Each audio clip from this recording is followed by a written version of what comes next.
calling. Hearing of my Indian spirits calling.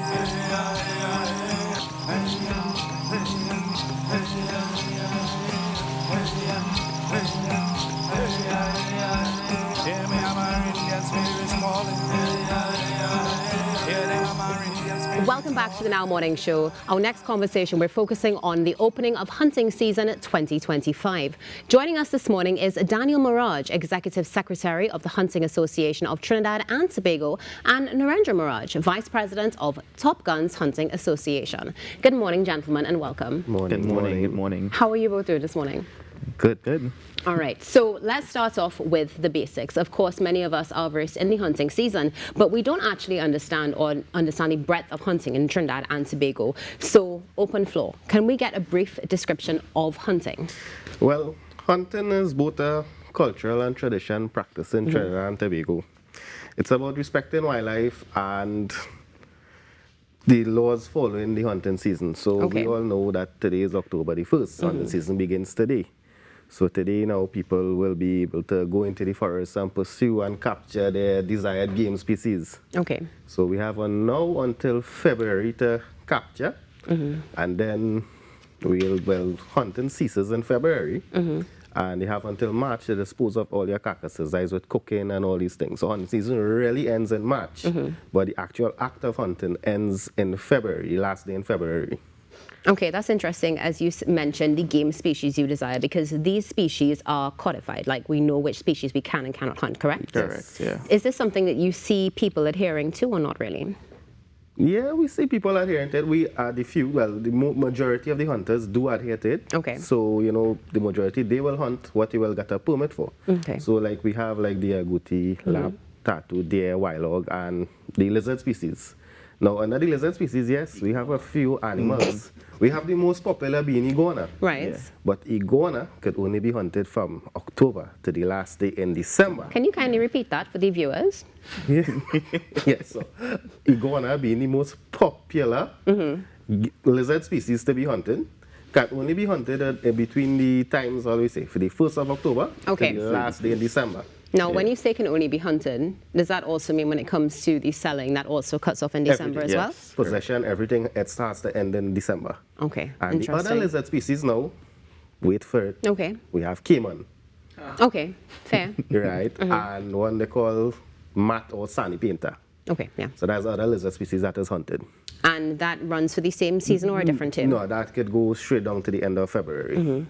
And you mentioned also the disposal of carcasses by March. Yes. Which means whether they're on your person, in your property as well. Yes, needs to be disposed by the last day in March. Okay, so let's go to the Hunting Association of Trinidad and Tobago. Good morning, Daniel, again, and welcome. Morning, yes. What role does the Hunting Association play with the hunting fraternity of the country? Yeah, the hunting associations, they are the voice of the people. Okay. Right, the organized voice of the people. So we advocate for anything that the government may want to impose, any policies. We also collaborate with some of the government and state agencies, environmentalists, other groups and associations. We're really that spearhead to ensure that there's a structure in place to the hunting fraternity in itself. So yeah, we are that voice. As of right now, are there any measures that you would like to see as hunters put in place for the season? Yes, definitely. We would like to see an increase in the game warden activity. We'd also like to see increased policies involved for the conservation and repopulation or regeneration of wildlife in forested areas. There's also the honorary game warden program that Ministry of Agriculture had. We would like to see that reinstated as well too, because there are hunters there with the experience, the knowledge, and the ability to be able to perform the duties of a game warden in itself and ensure that they enforce the laws that are in place for conservation so that we don't have persons breaking the Wildlife Act or the laws in terms of poaching, hunting the incorrect game species in and out of seasons, and to see more activity in that area, because right now in Trinidad and Tobago, it's like almost like a free fall in a sense, because there's not that strict measure in place of law enforcement in the forested areas. So we want to see that amped up and beefed up a little bit, so that hunters would know there are consequences for breaking the law, you know, and we as the hunting associations, we support the laws that govern wildlife activity and hunting practices in Trinidad and Tobago. So we also educate our members on the laws, on the opening of seasons, the specifications and guidelines and regulations that embodies hunting in itself, so that the other generations can have something to enjoy as well. Are there any penalties that can be incurred if people don't adhere to the rules, such as, for example, getting a license? Yes, there is. It could be one. I think you could be prosecuted for hunting without a permit. Yes. Also, and all to even with obtaining the permit, there are penalties. Failure to return the permit as well results in a fine of $2,500 per permit. That is missing the return period. So that is a mandatory data sheet where you fill out and you return at the end of the season. Okay.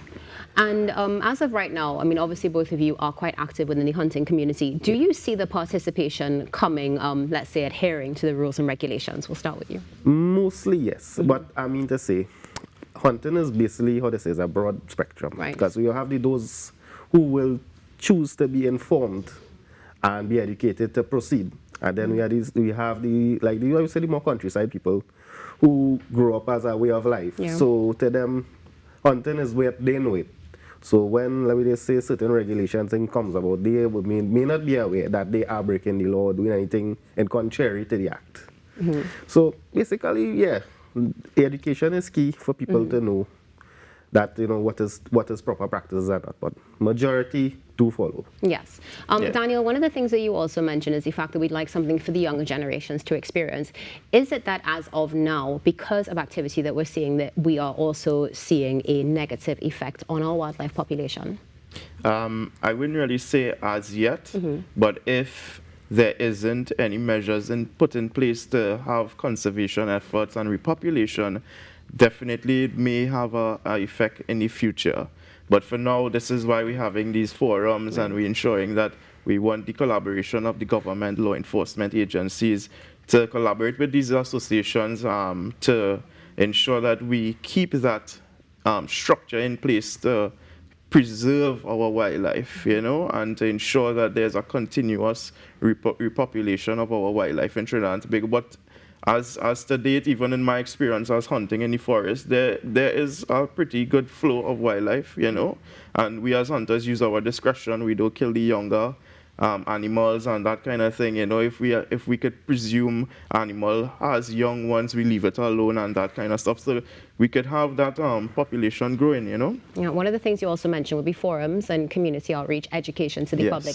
Do you see active interest coming from the general public when it comes to this particular topic? Oh yes, and it is steadily growing throughout the years too, especially now in this time. A lot of members of the public are joining our association. You know, it has increased from within a 3-year period from 1,500 to over 5,000 members now, just within the Hunting Association of Trinidad and Tobago. I know Top Guns is rapidly increasing right now as well too. We are growing in numbers. We would have accelerated in growth. And like we say, from last year being up to 150, even to this date, close to the 300. Yeah. So people actively interested and want to get it, want to get involved. Now, speaking of people who are actively interested, there's a burning question now coming as to whether or not, in order to be a hunter, of course, you're going to need to have a shotgun or a rifle. What is the license application process? Is it similar to the FUL? Is it the same thing, or is there something different? When you say the process, is the process to get a hunting license or the actual shotgun itself? Well, or rifle? Firearm FUL. Well, it's basically the same application, same FUL process. Yes. Okay. Yeah. It's a little different with the air rifle, though. Right. Yeah. You know, there are hunters who still use the old-time traditional ways of slingshot and cage traps and that kind of thing. Yeah. And even some too, we have some do even depend on any sort of mechanical devices. Exactly. Yeah. Stray dogs. Definitely. We have houndsmen. Yeah. And right now, right now majority of hunting is houndsmen. So you'll have people pursuit. Yeah. So you'll have guys the only tools they need is just their dogs, and they're going in and they're getting the work done. Yeah, correct. Yeah, you're definitely triggering some memories. I know for many watching, many listening as well to that, because the packs of animals who, of course, live in tandem with everybody beautifully and then go out and basically convert into a different sort of, well, animal, to say the least. But as of right now, as you mentioned that, what is the number one choice, would you say, or the highest ranking choice when it comes to hunting in Trinidad and Tobago? What mode is used? Firearms. Firearms. Firearms, yeah. And moving forward as hunters, what would you like to see happen? We'll start with you, Daniel. What we would like to see happen is more conservation efforts, the more population in terms of law enforcement in the forested areas, even out of the hunting season, because during the hunting season you see game warden activity, you see law enforcement activity in high areas where there's hunters and stuff like that.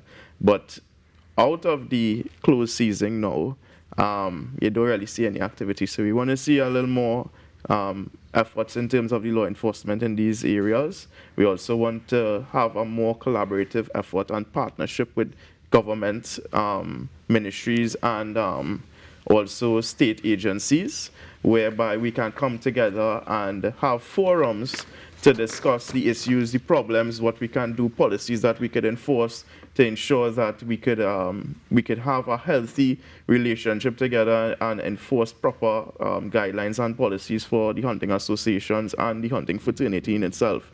And just to keep that relationship going and ensure that we do it in a professional manner. Very important. And Narendra? Yeah. Well, I would think we, as hunters, we would like to see preparations in the season done a little more sooner than later, last minute.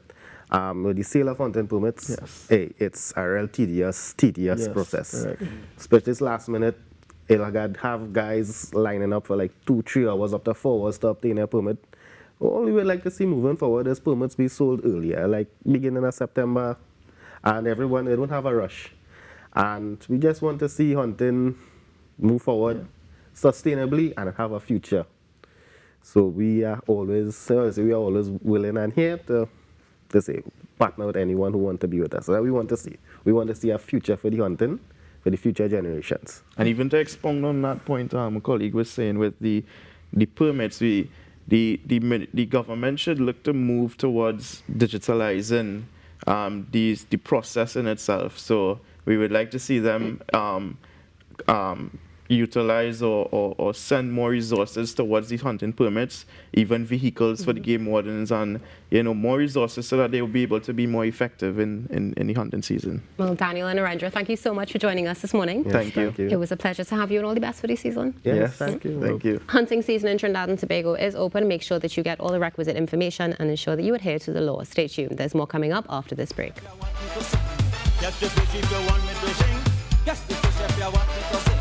Miss Dory.